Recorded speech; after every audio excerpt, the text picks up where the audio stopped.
Good day, everyone! Welcome to our video guide about verbs. So today, we'll be discussing everything about verbs. This comprehensive lesson is exciting because verbs are an essential component of the English language that makes sentences come to life. Verbs help us express actions, feelings, and plans in different ways, so our writing and speaking become more interesting to our readers and audience. Whether you're new to the English language or already know a lot about it, this video will be a fun and educational trip into the world of verbs. Are you ready to learn all about these powerful word engines? Yes? Great! Now let's get started. These are the topics that we will be covering in this video. We'll first talk about the different types of verbs, then move on to the verb tenses and forms, and then end with grammar and writing rules involving verbs. So as you can see, this is a comprehensive video lesson on verbs, and we hope that you will enjoy learning with us. Let's first define what verbs are. Verbs are words that convey action, both physical and mental, as well as an event or state of being in a sentence.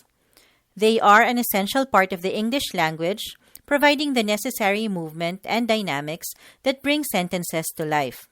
Without verbs, sentences would be incomplete and lack meaning, making it challenging for us to communicate effectively. For our lesson today, we will touch on 6 types of verbs: dynamic, stative, linking, auxiliary, modal, and phrasal. Let's walk through each one of them. First one, dynamic verbs.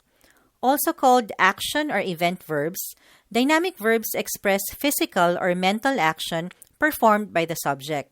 When we say physical action, we mean an action or activity that can be seen or heard.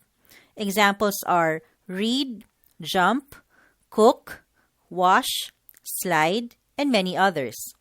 So when we use them in a sentence, it can be something like, the kid dances happily to the beat, or I like to read books, or my husband always cooks our Sunday meal. Now, when we say mental action, we mean actions that take place in our minds and feelings which are not external.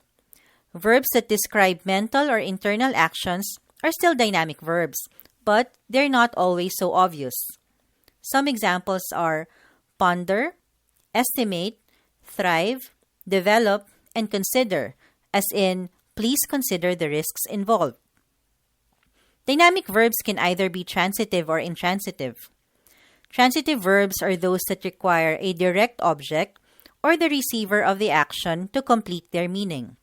It's like the verb is transferring action upon an object, and it won't sound good without an object. On the other hand, intransitive verbs are the opposite. They do not require a direct object to complete their meaning. Let's look at some examples to understand this better. In the first sentence, the tourists built a huge sandcastle this morning. The subject here is tourists, the verb is built, and the direct object is sandcastle. So they built what again? Yes, a sandcastle, a huge sandcastle. Imagine if we stopped at the tourists built. It doesn't seem to be a complete thought, right? There has to be a direct object for the verb to work. So this is an example of a transitive verb. Now let's analyze the first sentence on the right column. Sorry, we didn't see. Does this sentence have a complete thought? Yes, it actually does. However, the verb see doesn't have a direct object. What did they not see? It doesn't say, does it? So in this case, the verb doesn't transfer the action to an object. So it is an example of an intransitive verb. Do you see the difference now? Okay, time to use dynamic verbs in a sentence. We have 2 examples of dynamic verbs showing physical or external action here. The ballerina dances gracefully on the stage. What is the verb here? Dances. And it is something you obviously see, right? Also, the construction workers are building a house. The external action here is building. The next set of sentence examples shows mental action. First one. The students analyze the data to draw meaningful conclusions. You don't really see the process behind how they analyze the data, right? Same with the next one. She imagines herself traveling to different countries. Imagining is a mental action, yes? Now moving on to the next type of verbs, stative verbs. What are stative verbs? Unlike dynamic verbs which show or express action, stative verbs describe a state, condition, or a state of being. They can express emotions or feelings such as love, hate, prefer, and hope. They also pertain to our senses, so see, hear, smell, taste, and feel are stative verbs. As well, words showing a person's mental state like doubt, remember, understand, they are stative verbs. Lastly, have, own, possess, belong, show possession, so they are also under the stative verbs category. Okay, let's quickly look at a couple of sentence examples here. My friend's family owns a beautiful house in the countryside. The verb here is owns. It doesn't really show any action, but it expresses a state of being, particularly possession, so it's a stative verb. Next, I know the answer to the teacher's question. What's a stative verb here? Correct, it's know. Good job, guys. Before we continue, I'd like to encourage you to subscribe to our channel, The Right Guide, to get access to more educational videos like this. Our aim is to help students, job hunters, and even professionals attain success through good written communication skills.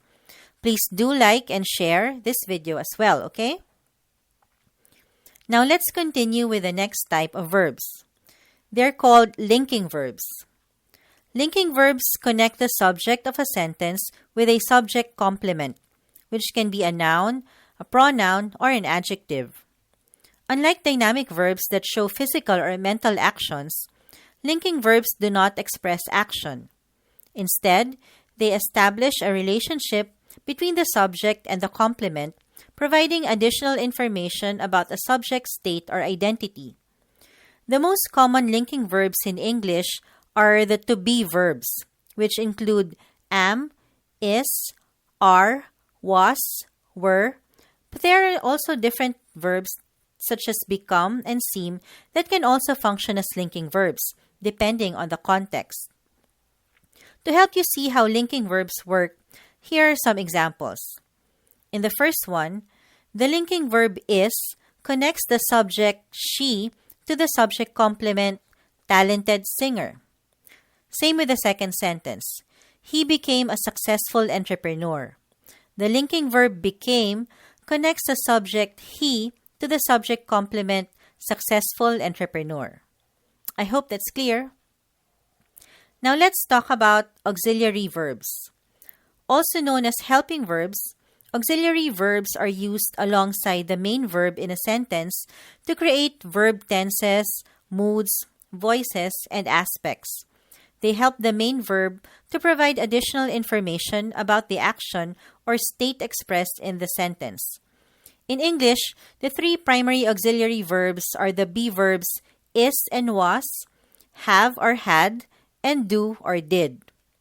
Note that the main verb in a sentence can be either a dynamic or a stative verb, and auxiliary verbs work together with the main verb to provide the full meaning of the sentence. How are auxiliary verbs used? Take a look at the sentence examples here. They are playing soccer in the field. The auxiliary verb is are, and the main verb is playing. The use of are indicates that the subject is plural and the action is ongoing or currently happening. In the next example, she has finished her homework. Has is the auxiliary verb to the main verb, which is finished. We will learn more about verb tenses later. Now, a special group of auxiliary verbs are called modal verbs. They are used to express a range of attitudes, habits, abilities, permissions, requests, obligations, possibilities, commands, and suggestions. Examples of modal verbs include can, could, may, might, will, would, shall, should, must, and ought. Some of these verbs may be confusing to use, so let's dive in deeper. First, let's talk about can and could. When is can used and when is could used in a sentence? Can is used to express present or current ability or possibility, as in the sentence, she can play the violin well. Can is also used to show permission, like in the example, can I borrow your notes? Could, on the other hand, is used to mean ability or possibility, but usually in the past. An example of this use is, my grandfather could play basketball when he was young. Could is also used to express a more polite way of asking or requesting, more polite than can, as in, could you please help me out later? Now let's compare may and might. May is used to express present probability or likelihood. The sentence, it may rain tonight, is an example of this. May is also used to ask permission, as in, may I call you later? Or give permission like, yes, you may leave the party early. On the other hand, might is used to express past probability, as in, he might have brought home the keys with him. Might can also pertain to present or future possibility, but with a lower probability compared to may. An example of this is, she might come to the event if she's feeling better. This means that it is unlikely for her to attend the event, probably because it is dependent on how she's feeling. Next, shall and should. We sometimes use these words interchangeably, right? But there is actually a correct way to use them. Let's find out how to properly use shall and should. Shall is used to mean the future with emphasis. Take the first sentence as an example. You shall pass this course. Shall is also used to show promise, as in, I shall be there on time. Or a suggestion like, shall we go to the concert tonight? How about should? When do we use it? Should is used to give advice or recommendation, or to express what is considered the right and appropriate thing to do. A couple of examples are shown here. You should not use your phone in the cinema. Before a movie starts screening, the cinema managers always remind us to turn off or put on silent mode our mobile phones, right? That means the right and appropriate thing to do is to follow it as a sign of courtesy to other moviegoers. It's more than a suggestion, hence we use should instead of shall. Okay, let's move on to will and would. Will is used for future action or to show a possibility in the future, as in the sentence, my mom will be here next week. Will is also used to express voluntary action or promise, like in the sentence, I will meet you at the hotel lobby tonight. Now for would. What is a proper use of would? It is used to show habits in the past, as in the sentence, when I was younger, I would often play at the park. Would is also used in a conditional. What's a conditional, you ask? It is a sentence with an if clause, and this is connected to the main clause. Example, if I had more time, I would travel around the world. So the first half of the sentence, if I had more time, is the conditional or the if clause. It is the condition that must be satisfied before the main clause becomes valid or true. Would is also used to express a request, like the example, would you check on my pets, please? The last pair is must and ought. Must is used to express necessity or obligation. Take the first sentence for instance. As a student, you must listen to your teachers. The speaker believes it is the obligation of the student to listen to his or her teachers, right? Must is likewise used to express a belief of certainty or a speculation, as in, the ground is wet, so it must have rained earlier. Similarly, ought is used to express an advice, expectation, or possibility. As you can see in the sentence examples, ought is usually followed by to, as in, you ought to apologize for your behavior. Ought is considered a more formal substitute of must. Okay, more examples of sentences using modal verbs. Shall I close the window for you? Shall is used to note a suggestion. The next one. I will call the company tomorrow. Will is used to show a future action, which is calling in this case. Another one here. Could you please pass the ball to me? So this is a polite request. You can also say, can you please pass the ball to me, if you want to be less formal. Lastly, it may rain this afternoon. So may is used to express a probability. Okay, are you able to follow? I hope you are. Okay, we now touch on the last verb type. They're called phrasal verbs. They're phrasal because they are composed of more than one word, usually a verb plus a preposition or adverb. You can see some examples here. There are a lot really, but here are a few of them. Look up, give in, come across, get together. Note that when the verbs are combined with a preposition or adverb, they carry a different meaning. Take get together, for example. Get is very different from get together, right? Same with the other phrasal verbs here. Now let's breeze through the sentence examples provided here. First, they decided to put off the meeting until next week.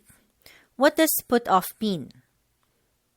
Correct. It means to hold back to a later time. Next one.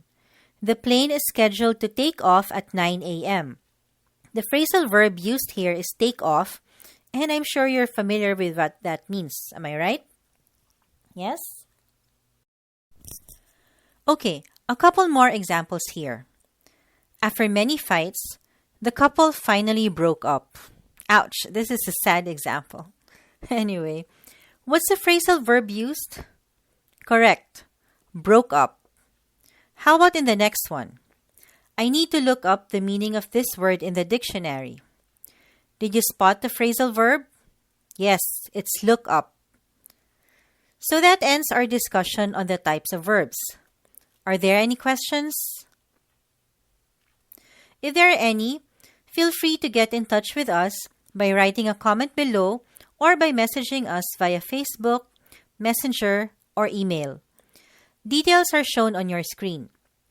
Please also subscribe to our YouTube channel, The Right Guide, and turn on the notifications so you're updated on our latest video lessons. Right, so are you ready for the next part of our comprehensive lesson about verbs? Yes? Good. So am I. Okay, we now talk about verb tenses. What are verb tenses? They are grammatical forms that indicate the time of an action or event in relation to the present moment. This means that verbs can change their form to indicate different tenses. In the English language, there are three primary tenses: past, present, and future. And then each tense can take the form of simple, progressive, perfect, and perfect progressive. Related to verb tenses, we have what we call regular and irregular verbs. Regular verbs are those that follow a predictable pattern to change from the present tense to the past tense and past participle by adding d or ed to their base form. You see some examples here: bake, walk, save, crack, sift, and like. On the other hand, irregular verbs do not follow the standard pattern for the past tense and past participle. That means that their forms must be memorized since there's no specific pattern or format.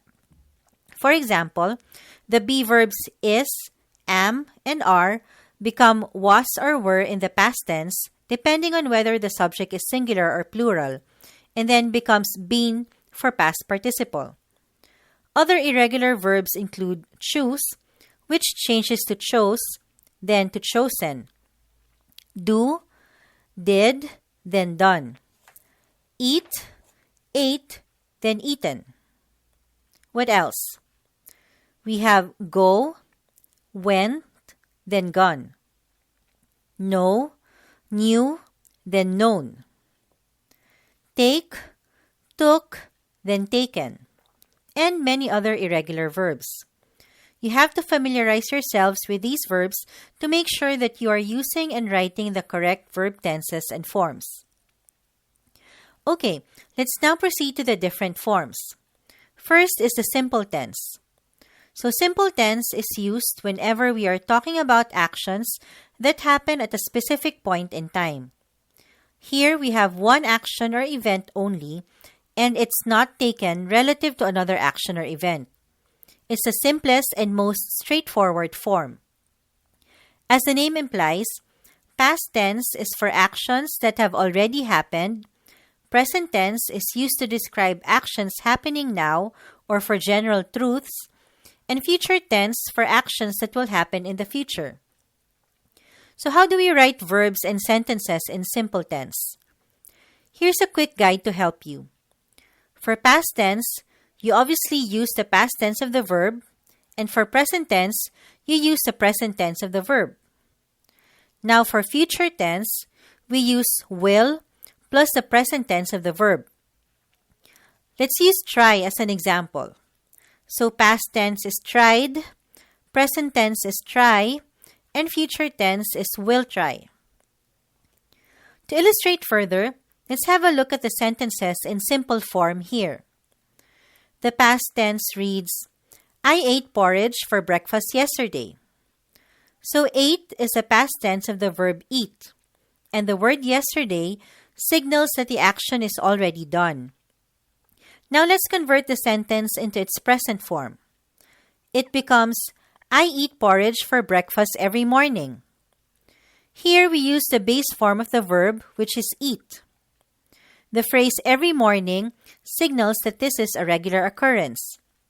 And then for future tense, it becomes, I will eat porridge for breakfast tomorrow.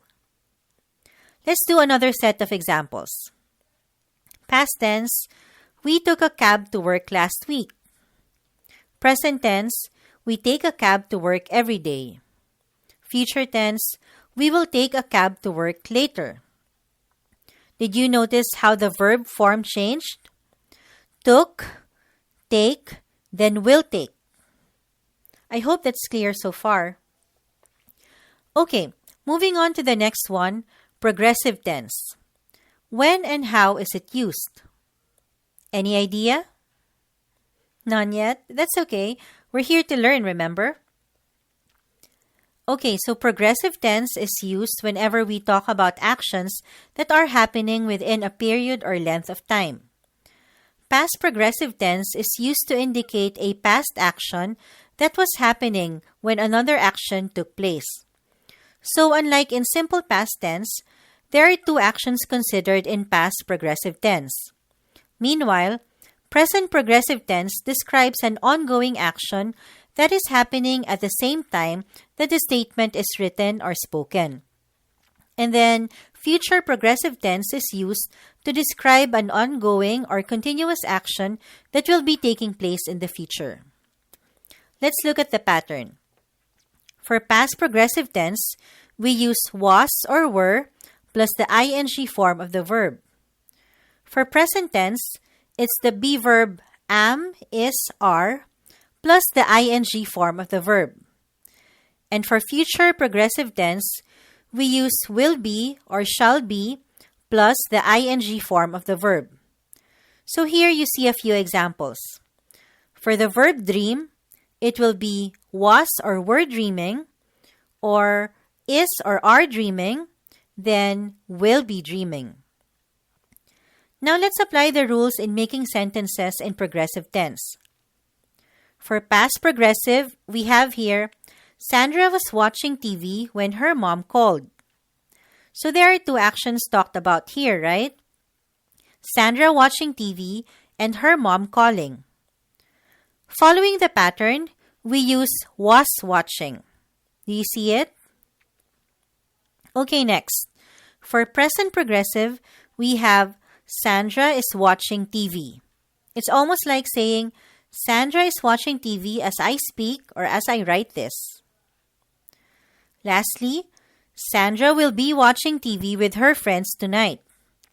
We use will be watching because the word tonight indicates that the action will happen at a future time. Can you recognize the pattern in the next set of sentence examples? Have a go at it. The boy was playing tennis when it rained. The boy is playing tennis in the court. And the boy will be playing tennis with his coach next week. Okay, so we're done with progressive tense. Let's now move on to the next one. Perfect tense. Perfect tense is used when we talk about actions completed at a point in time before another point in time.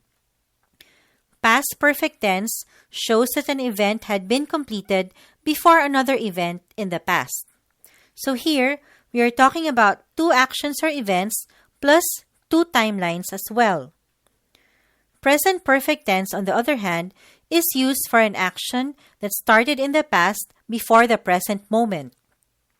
Lastly, future perfect tense shows that something will have been completed before some time in the future or before another action occurs in the future. Okay, I know that may be a little overwhelming, but don't worry. I'll show you the pattern and some examples later on, okay? To guide you in your writing, please take note of this. For past tense, we use had plus the past participle of the verb. Again, it's past participle, not past tense, okay? And then for present tense, it's has or have plus the past participle of the verb. Finally, for future tense, we use will have plus past participle of the verb. You can also add the word already for the three tenses. So like the examples given here, it goes from had or had already written to has or have already written to will have already written. This takes a little getting used to, but with constant practice, this will be a lot easier to remember. Are you up for some examples now? Okay, great. First one. Before she visited Rome, she had already toured Paris 3 times. So there are two actions, visiting Rome and touring Paris, and 2 points in time as well. And one action or event occurred before the other one. Do you follow? And then for present perfect tense, it reads, as of now, she has already toured Paris 3 times. Lastly, for future perfect tense, by the end of the year, she will have already toured Paris 3 times. So it shows an action that will have been completed sometime in the future. Okay, I feel like we need one more set of examples for this. Do you agree? Yes, I'm sure you do. Okay, let's do this. Past perfect, they had built a new bridge before the storm hit. 2 events, 2 points in time, right? Present perfect, they have recently built a new bridge in the city. Future perfect, by next year, they will have built a new bridge in the neighboring town. Okay? I hope it's a little easier for you now. If you need more practice, don't skip the exercises toward the end of the video, okay? We prepare them to reinforce your understanding of the topics we covered in this video. Let's now move on to the last verb form, which is called perfect progressive tense. This is used when we are talking about actions that happen over a period of time in the past, are continuing in the present, and or will continue in the future. So it's really a combination of perfect and progressive tenses, hence its name. Past perfect progressive is used when we describe a past ongoing action or activity that was completed before some other past action. Again, this talks about 2 actions with one being completed before the other.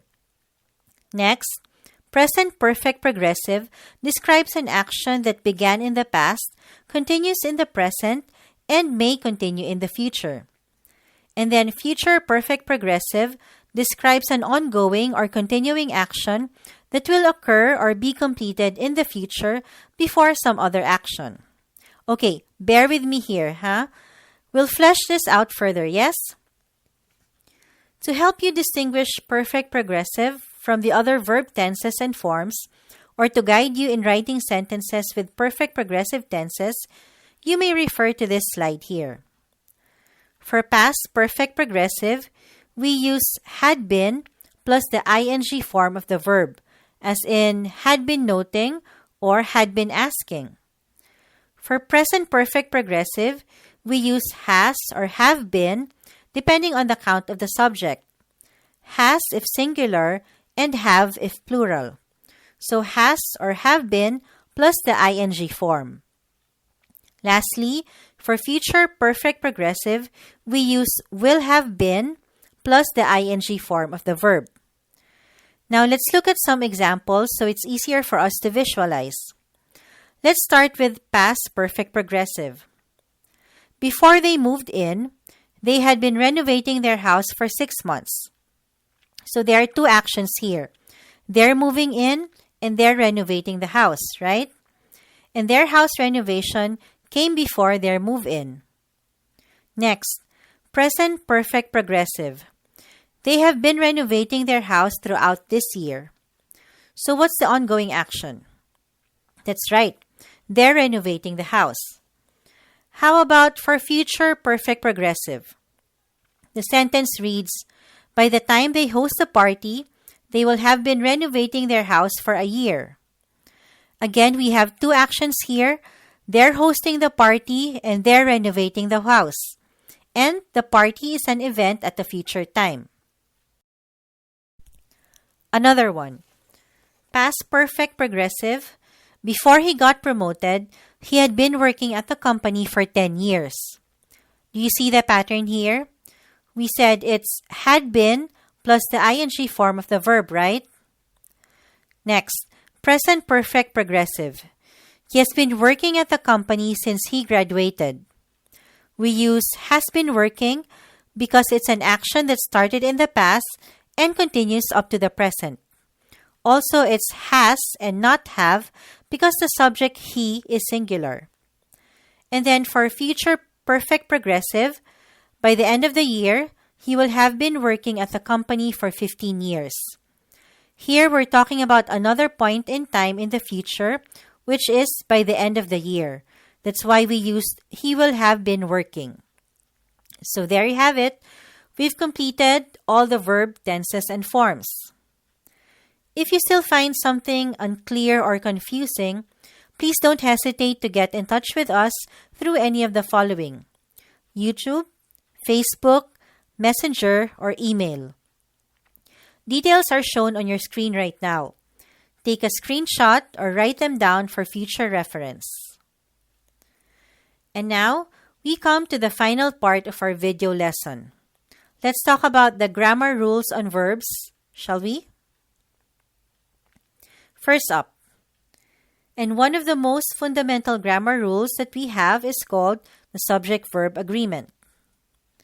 In this video, we'll only touch on the basic rule, but there are several nuances to subject-verb agreement that it deserves its own video. We'll have that on our YouTube channel as well. Okay, so what is subject-verb agreement? It ensures that in a sentence, the verb agrees or is aligned with the subject in terms of number. And the basic rule is this: a singular verb follows a singular subject, and a plural verb follows a plural subject. Okay, to review, singular means only one, and plural is more than one. So if the subject is just one, we use the singular form of the verb, which means the S form of the verb. As an example, the secretary organizes the meeting schedule. What's the subject here? That's right, it's secretary. Is it singular or plural? Yes, it's singular. Therefore, we should use the singular or S form of the verb. That's why we have organizes here. Now focus on the second example. Our neighbors guard the village clubhouse. Subject is neighbors, that's plural, so the verb is guard and not guards. This is the same rule we used when we showed the pattern for the different verb tenses and form. We said use has for singular objects and have for plural subjects. Do you remember that? Yes? Okay, good. Next, writing rule. Let's talk about active and passive voice. Active voice is when the subject is the doer of the action and is the focus in the sentence. Because it is more direct and straightforward, it is the preferred and commonly used voice in the English language. So you'll hear expert writers advising new writers to use the active voice as much as possible. The active voice takes the form subject, verb, object. On the other hand, passive voice is when the receiver of the action is the focus in the sentence. That means the subject receives instead of does the action. While passive voice is less used in sentence writing, it has its uses, such as in academic writing or when the doer of the action is unknown or unimportant. The general idea is to use active voice when possible, then add a few sentences in passive voice when applicable to have a healthy balance and variety in your writing piece. Okay? And the passive voice takes the form object, verb, subject, which is actually the reverse of active voice. Okay, let's look at 3 pairs of sentences so you'll be able to distinguish between active and passive voice. First one, the sentence in active voice reads, our team won the championship last night. So team is the subject, won is the verb, and championship is the object, right? The writer wants to focus on the team, so active voice is used. Now, when we want to shift the focus to the object, the passive voice becomes, the championship was won by our team last night. Emphasis is placed on the championship. So it's like in active voice, you're asking who won the championship. And in passive voice, what was won? Do you see it? Next example, the company launched a new product. The subject is company, verb is launched, and object is new product. The sentence takes the subject, verb, object form, so it is in active voice. And then to make it passive, the sentence becomes, a new product was launched by the company. Are you able to follow? Now try working out the last example by yourself. Done? Great, let's move on. Next rule is what we call timeless verbs. What does this mean? When you discuss a theory, an artistic work, or a general fact, you should use a verb that is in the present tense by default. Let's take a look at this example.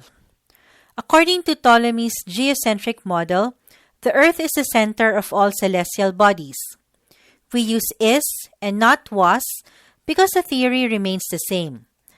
Just because it was made centuries ago doesn't mean it changed already.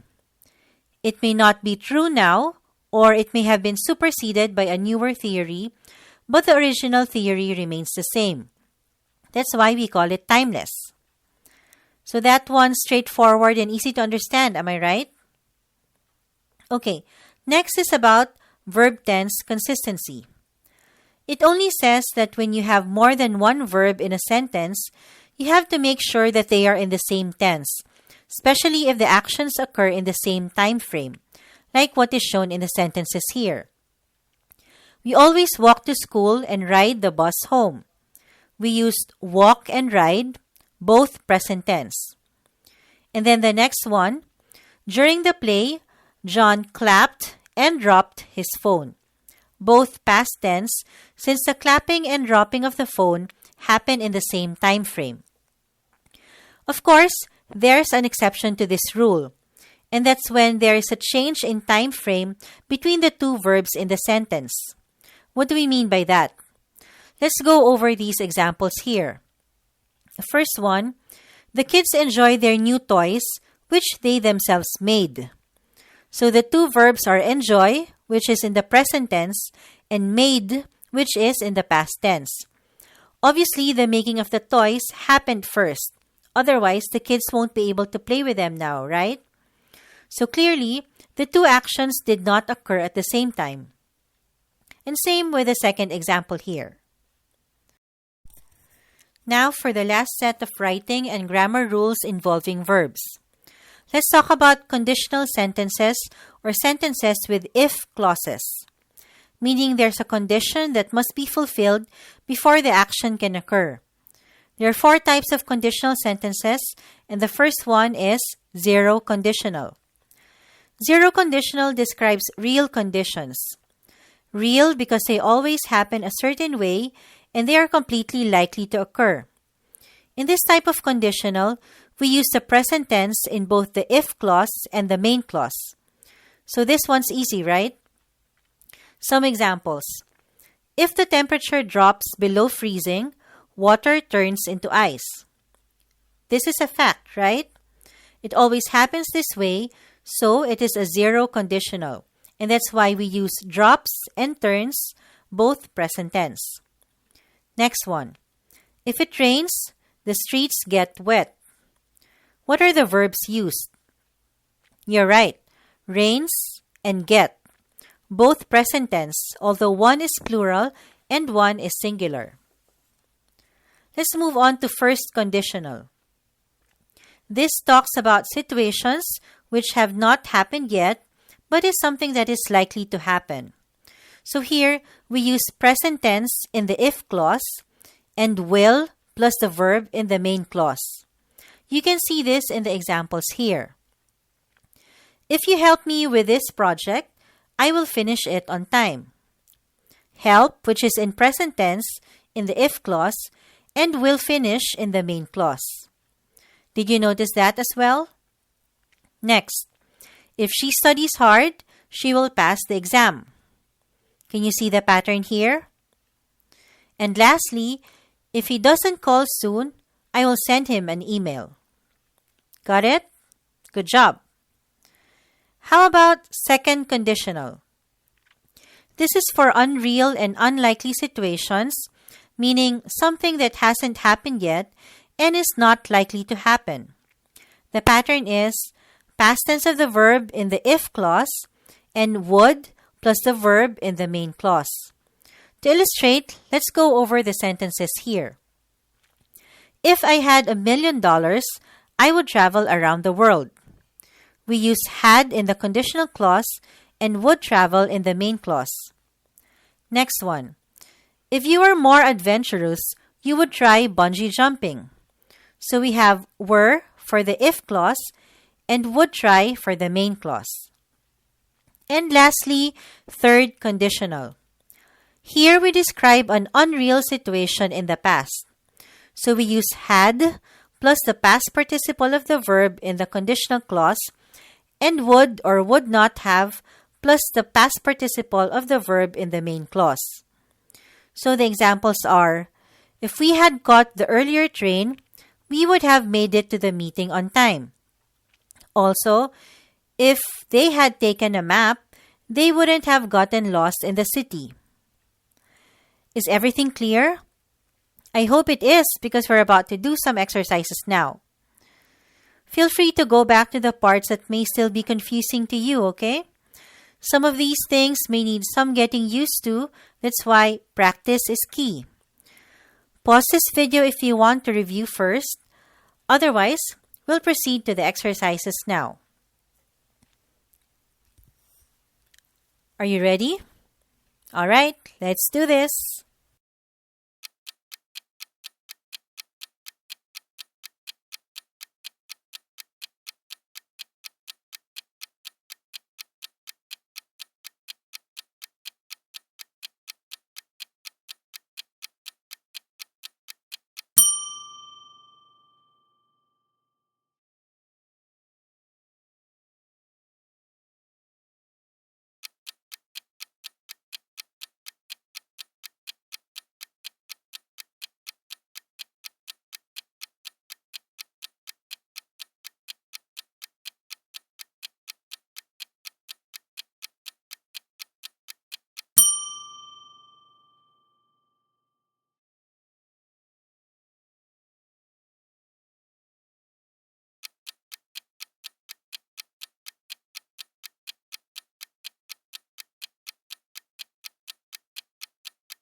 Great job, you guys! Congratulations!